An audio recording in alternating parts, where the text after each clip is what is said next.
സആദത്ത് വേണം ഈ ലോകത്ത്. അതിന് നമ്മൾ സന്തോഷം വേണം. എന്തിനാ ഇപ്പൊ വീട് വെക്കുന്നത്? നല്ല ചുരുക്കുള്ള വീട് വെക്കും, നല്ല ഉഷാറിലെ പെയിന്റ് നമ്മൾ ചൂസ് ചെയ്യുന്നുണ്ട്. എന്തിനാണിപ്പോ ഇത്? സന്തോഷം കിട്ടാൻ. ജോലി അന്വേഷിച്ച് പല പല ഇന്റർവ്യൂക്ക് എന്തെല്ലാം സൂട്ടും കോട്ടലിട്ട് നമ്മൾ പോകണം അല്ലെ? ഫയലും പിടിച്ച് നടക്കണ ഒരു വെയിലത്ത് വണ്ടി കിട്ടിയിട്ടും ടാക്സിക്കും അങ്ങനെ ഇങ്ങനെയൊക്കെ. എന്തിനാണിപ്പോ ഇത്? നല്ലൊരു ജോലി കിട്ടിയ സമാധാനം കിട്ടും. പെണ്ണ് കിട്ടാൻ വേണ്ടി നടന്ന് പച്ചീരി പെണ്ണിനെ കിട്ടാതെ 4-5 കൊല്ലായിട്ട് നടക്കുന്ന പുതിയാപ്പിള ആവാൻ പോകുന്ന പ്രതിഷ്ഠിത പുതിയാപ്പിളമാർ. എന്തിപ്പോ ഇങ്ങനെ തരാൻ കാരണം? ഒന്നുമില്ല, യോജിച്ചൊരു പെണ്ണാവുമ്പോ ഒരു സന്തോഷമാണല്ലോ. ആ ഒരു സന്തോഷമായിട്ടില്ല.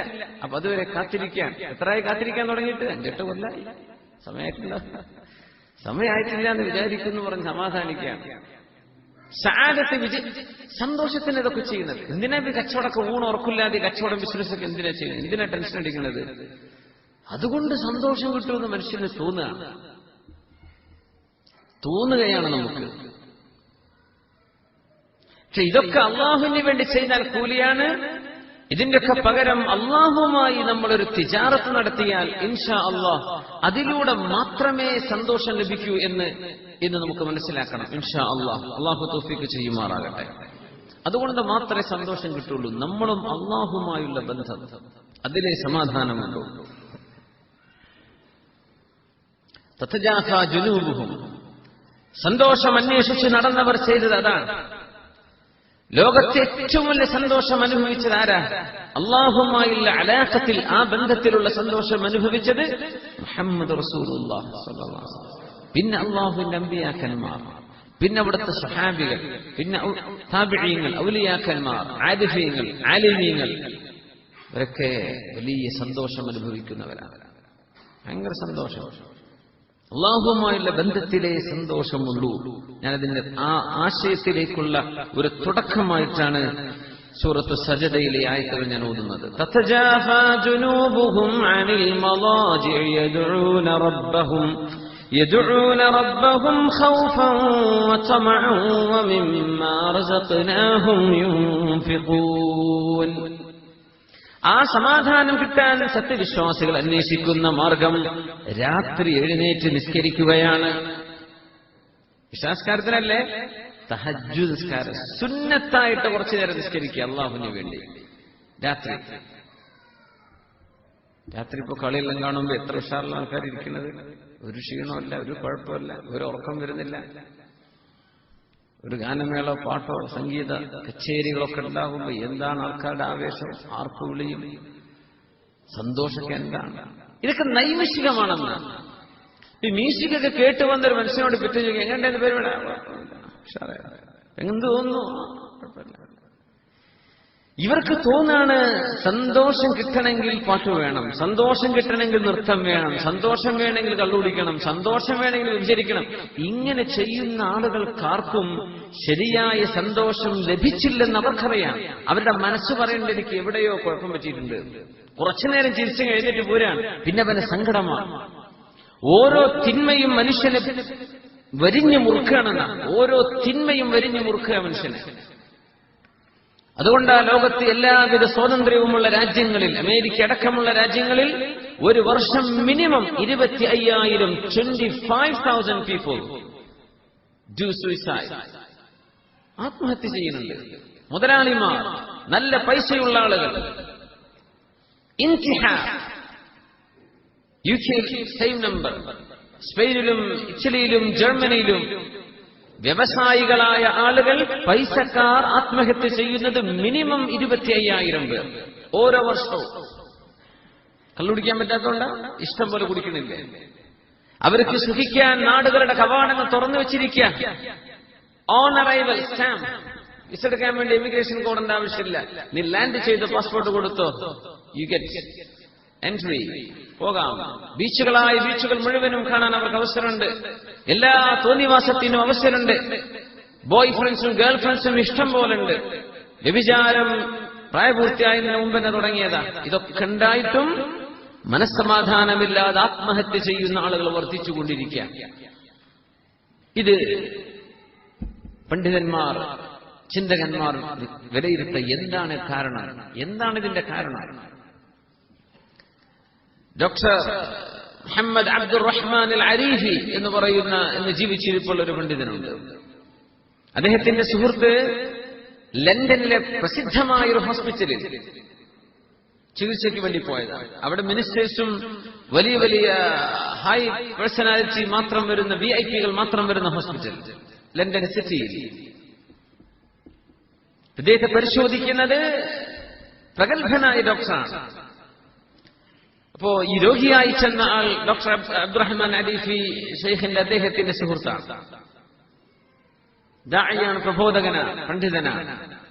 ചികിത്സിക്കുന്ന ഡോക്ടർമാരെ ചില കോൺവെർസേഷൻ നടക്കുമല്ലോ. മുസ്ലിമാണ്, നിങ്ങൾക്ക് ഈ രോഗം ഉണ്ടായിട്ടൊന്നും യാതൊരു പ്രശ്നം കാണുന്നില്ലല്ലോ, ഭയങ്കര കോൺഫിഡൻസ് ഉണ്ടല്ലോ നിങ്ങളുടെ മുഖത്ത്. എനിക്ക് അങ്ങനെയാണ്, എപ്പോഴും എനിക്ക് നല്ല ധൈര്യമാണ്. ഞാനൊരു കാര്യം ചോദിച്ചോട്ടെ? ചോദിക്കാം. കുറെ വർഷങ്ങളായിട്ട് എനിക്ക് ഉത്തരം കിട്ടാത്തൊരു പ്രശ്നമുണ്ട്. എനിക്കിഷ്ടം പോലെ പൈസ ഉണ്ട്, ഞാൻ ഏറ്റവും കൂടുതൽ വലിയ ശമ്പളം വാങ്ങുന്ന ഒരു ഡോക്ടറാണ്, വീടും സ്വത്തുക്കളും ഇഷ്ടം പോലെ, ഞാൻ കുടിച്ച് ടേസ്റ്റ് നോക്കാത്ത മുന്തിയ തരം കള്ളുകളില്ല, ഒരുപാട് വിഭജിച്ചിട്ടുണ്ട്. ഇതൊക്കെ ഉണ്ടായിട്ടും എനിക്ക് ചില നേരങ്ങളിൽ ജീവൻ ഒടുക്കിയാലോ എന്ന് തോന്നാറുണ്ട്. ഡോക്ടർ പറയണത് എനിക്ക് ആത്മഹത്യ ചെയ്താലോ എന്ന് തോന്നാറുണ്ട്. എന്താണ് ഇതിന് കാരണം? ഇതിന്റെ മറുപടി എന്റെ അടുത്തുണ്ട്. എന്തേന്ന്?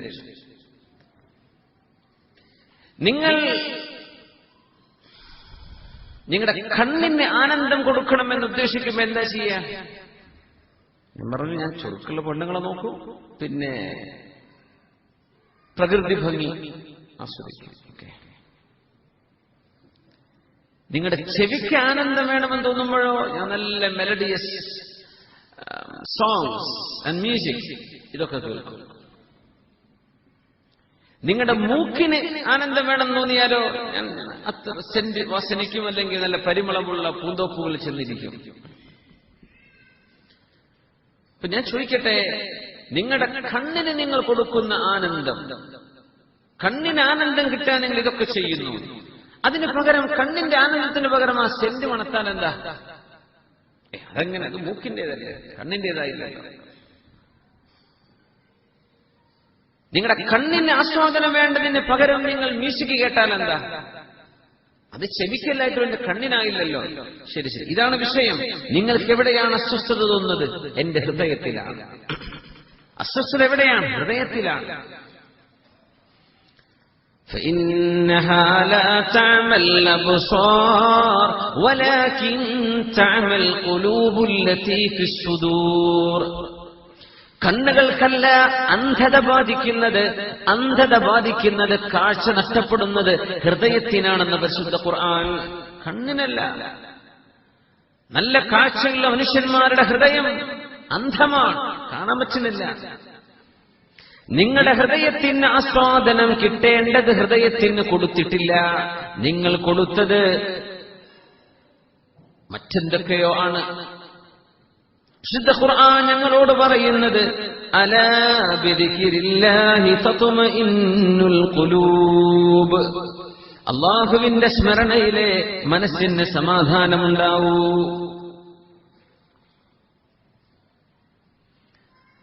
ഹൃദയത്തിന് കൊടുക്കേണ്ടത് അതാണ്. നിങ്ങൾ കണ്ണിന് പകരം ചെവിക്ക് കൊടുക്കേണ്ടത് കൊടുത്തിട്ട് കാര്യമില്ലല്ലോ. ഹൃദയത്തിന് കൊടുക്കേണ്ടത് അല്ലാഹുവിനോടുള്ള സ്മരണയാണ്. അത് നിങ്ങൾ കൊടുത്തില്ലല്ലോ. അതുകൊണ്ട് നിങ്ങൾക്ക് അനുഭവിക്കുന്ന പ്രശ്നമാണിത്. ഓരോന്നിനും വേണ്ടത് കൊടുക്കിൻ, പരീക്ഷിച്ചു നോക്കിൻ. അദ്ദേഹം പറഞ്ഞു, give me a book about Islam. എനിക്ക് പഠിക്കണം, ഇസ്ലാം എന്താണെന്ന് പഠിപ്പിക്കുന്ന പുസ്തകം തരണം. അദ്ദേഹം പറഞ്ഞു, pray for me, എനിക്ക് വേണ്ടി നിങ്ങൾ പ്രാർത്ഥിക്കണം. ജീവിച്ചിരിപ്പുള്ള ലണ്ടനിലെ പ്രഗത്ഭമായ ഒരു ഹോസ്പിറ്റലിലെ പ്രഗത്ഭനായ ഒരു ഡോക്ടർ ജീവിച്ചിരിപ്പുള്ള ഒരാളോട് പറഞ്ഞനുഭവം. അദ്ദേഹം പറഞ്ഞു, I may convert to Islam. എനിക്ക് പുസ്തകം തരും, ഞാൻ പഠിക്കട്ടെ. എനിക്ക് ഇസ്ലാമിലേക്ക് വരണമെന്ന് തോന്നുന്നുണ്ട്. എനിക്ക് വേണ്ടി നിങ്ങൾ പ്രാർത്ഥിക്കണം. ഇതാണ് വിഷയം.